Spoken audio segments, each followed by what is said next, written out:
Hey everybody, this is Alex Merced from AlexMercedCoder.dev, and this is going to be video 2 in our Express Soda app build. So in the last video, we just kind of did a basic setup of our Express app.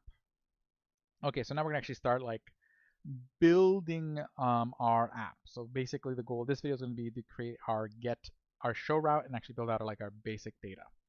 So let's just introduce the whole idea of what's called MVC, models, views, controllers. The idea is that as you start building backend apps, or really apps in general, they get really complicated. And oftentimes you want to, especially when you're working in a team, okay, if everyone had to work out of one file, it would be chaos. You would have all sorts of git merge conflicts, and it would just be a mess. So generally you want to break up your code into as many files as possible in an organized way that everyone kind of understands.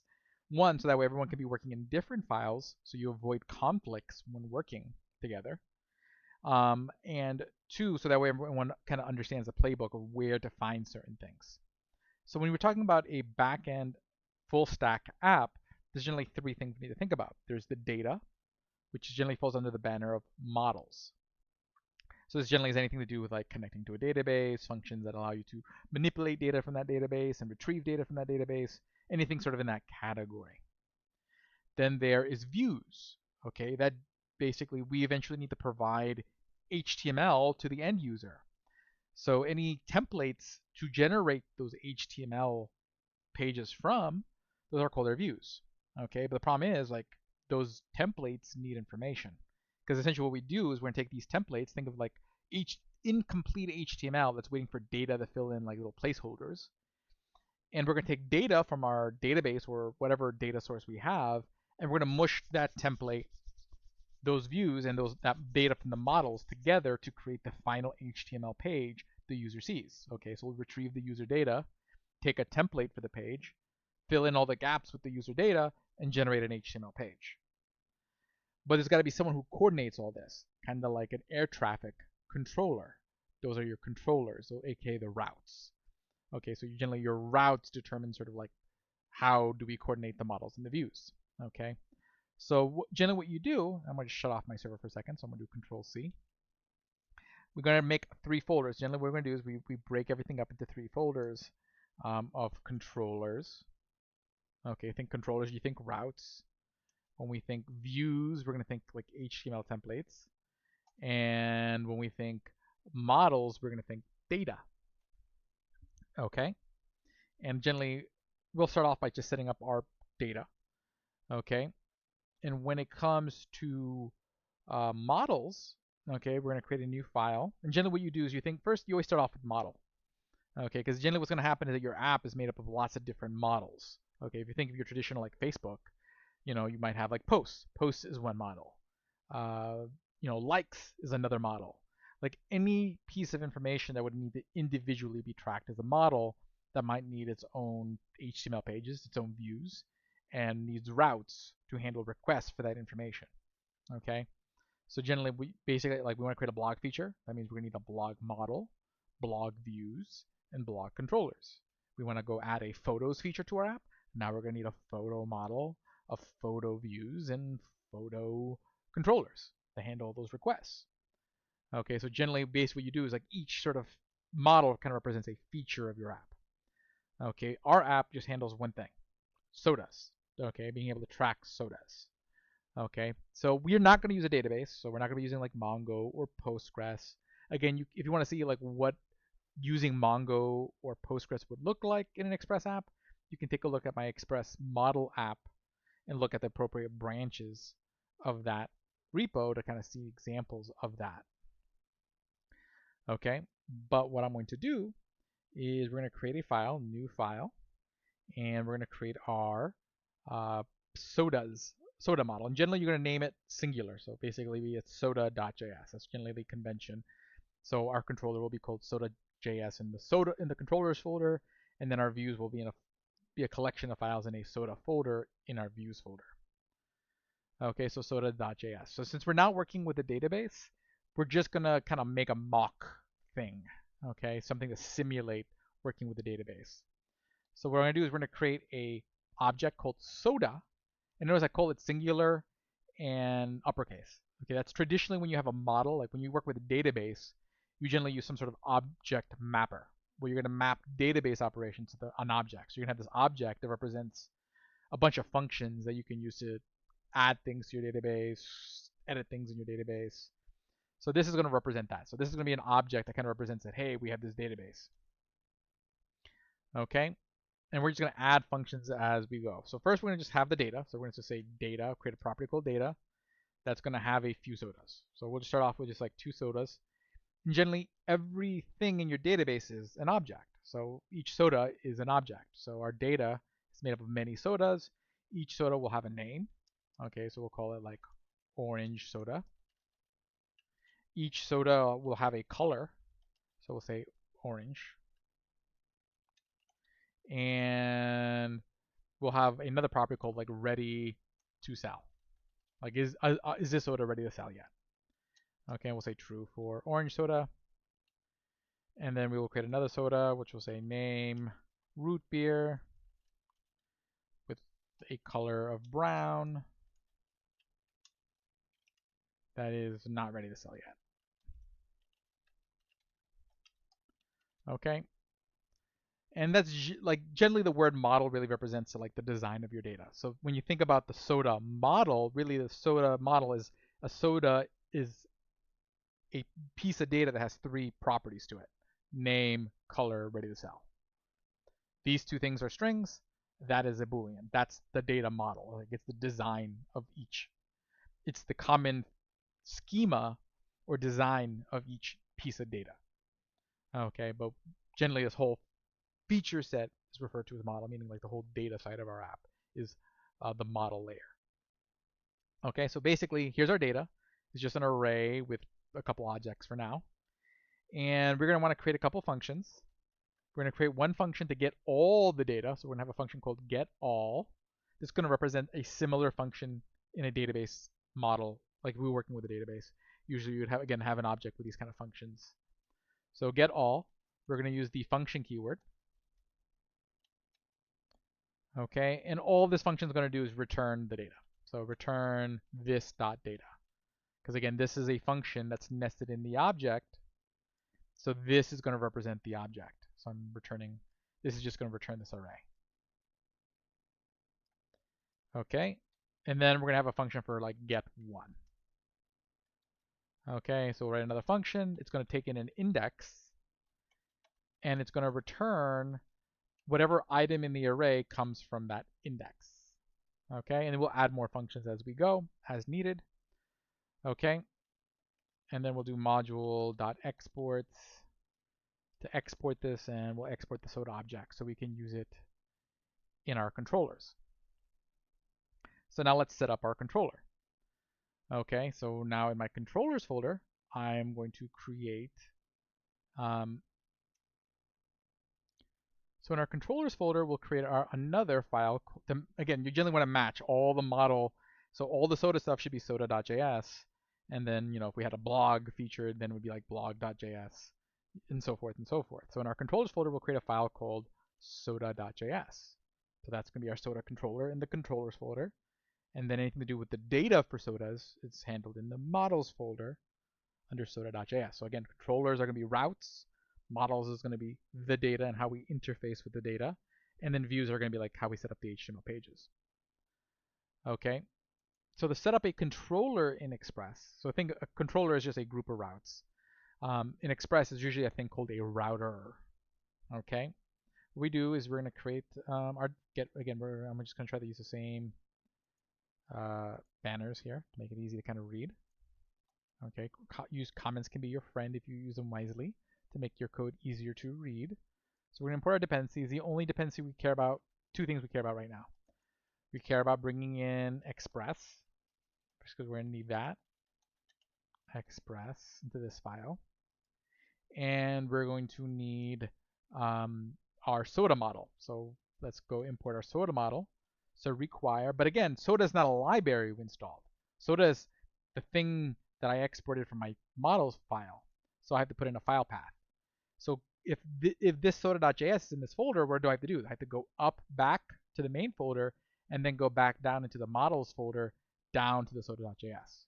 So I'm going to put 2 dots, meaning go up a folder, slash Then I have to go down into the models folder, and then there's the soda file. Okay, you have to kind of give it the path to say, hey, this is where the file is that I want to bring something in from.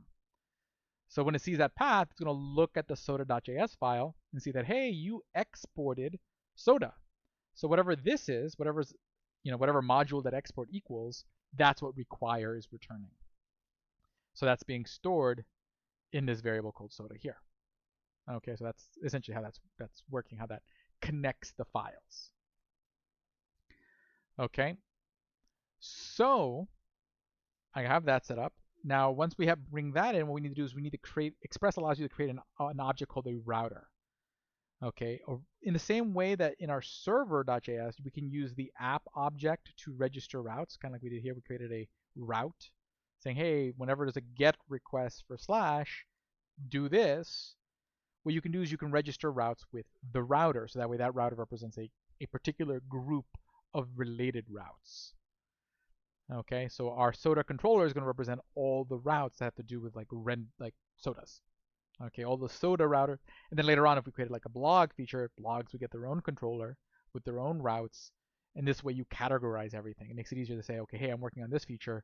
Let me go work on the files for that feature. Okay, cool. So then here we're going to create our router object.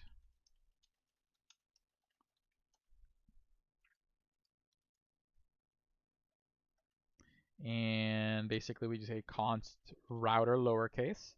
And then we're going to use express.router as the function that creates the router object. Okay, and now I can register routes with that router in the same way you could register routes with app.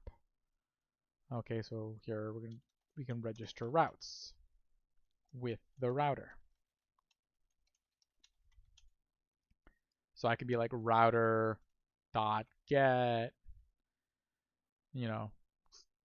whatever. We'll say like slash whatever, slash soda, etc. Okay. Now what's going to be here is like instead of me saying that this is where the slash soda happens, I can do that back in app.js. So that way I don't have to keep typing in slash soda over and over again. I can just say, hey, everything in this router has to start with slash soda. So we'll come back to that. Okay. So I'm just gonna just sketch this out. Rec res. Okay, and we'll kind of come back to that in a second. And then we're going to want to export that router. So actually, let's just test that out. We're just going to say res.send. You hit the soda router. Okay, just to make sure we always want to test things out before we go too far. Again, you do a little bit, then you test it out. You do a little bit, then you test it out. Like that's always the name of the game. So now we want to export the router. So that way we can go use it in another file. So we do module.exports. That's how we send it out. And we say equals the router. Okay. And now that's going to send the router out. And I want to go register that with the application because the application has no idea that this router exists. Okay, it's just like I just wrote this other file. The only way for my server to know, because what's the file that I run? I run server.js, so I have to somehow connect that router to server.js.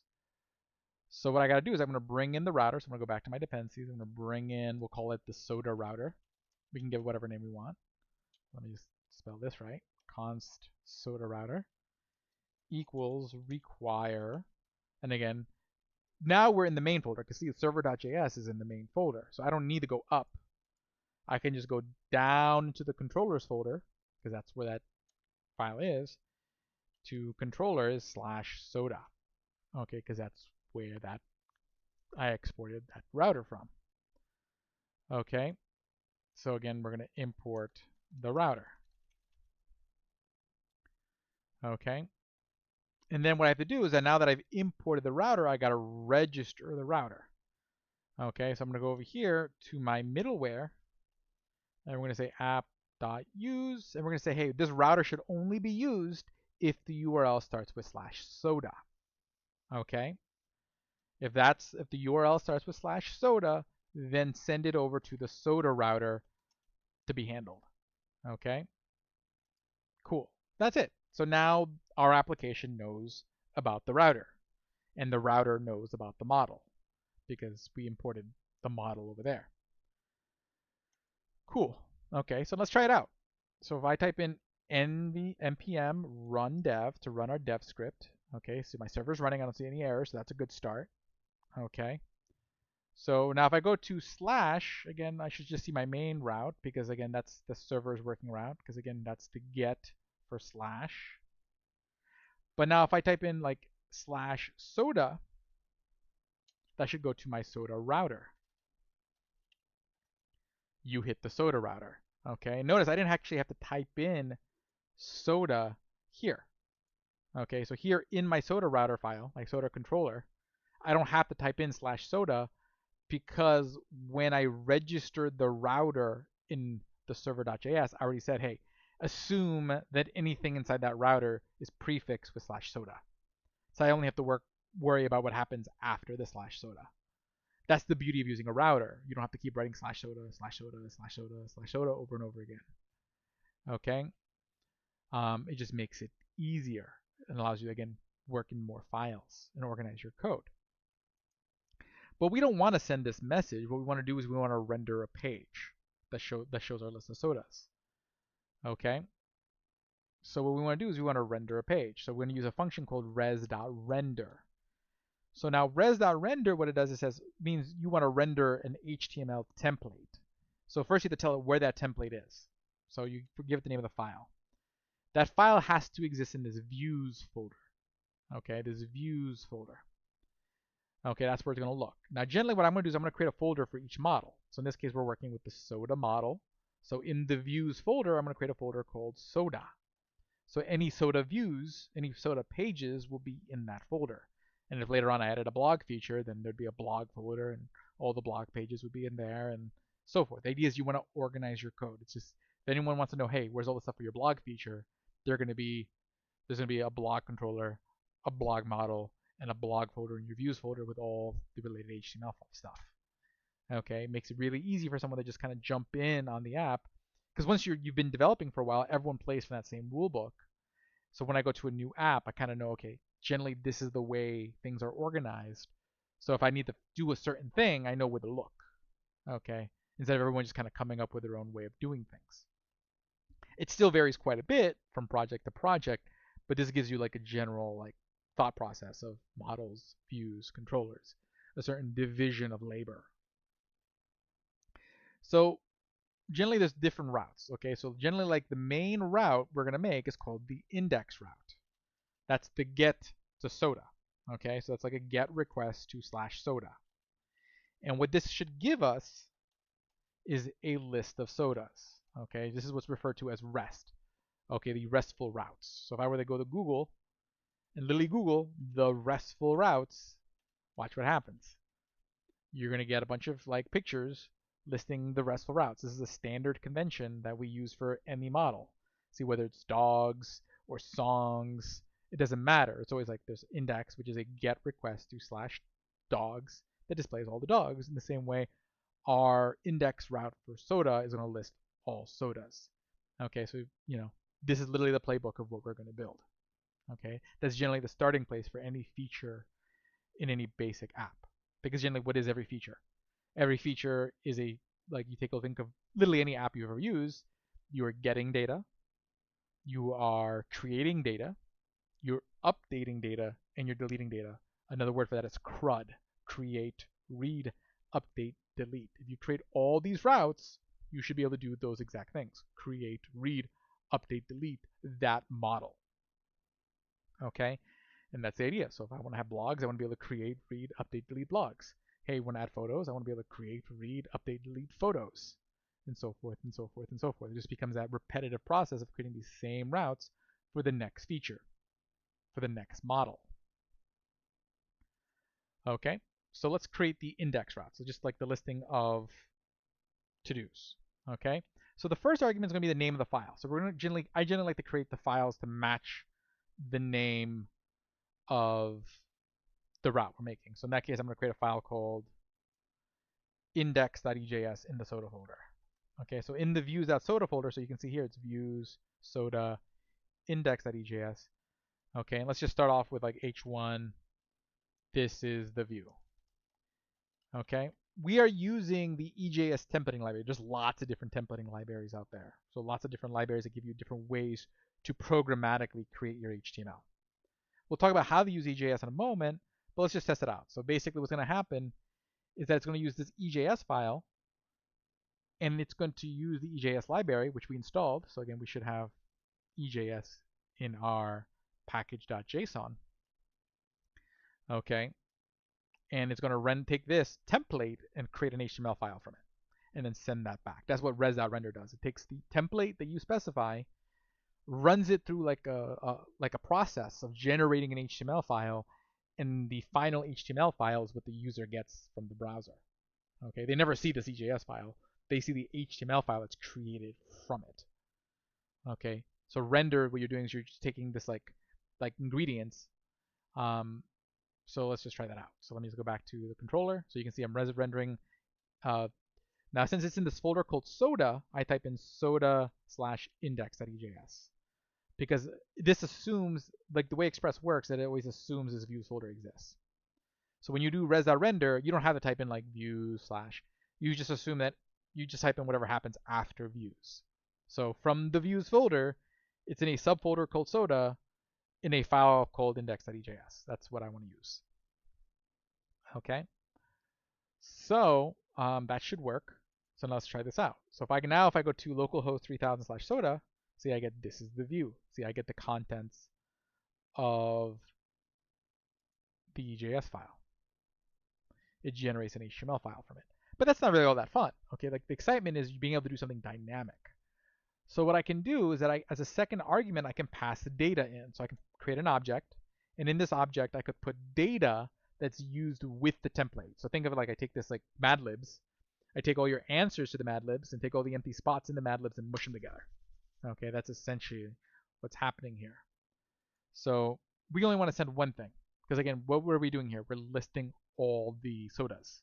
So I'm going to give it the list of sodas. I'm going to say, hey, you're going to be getting a list of sodas.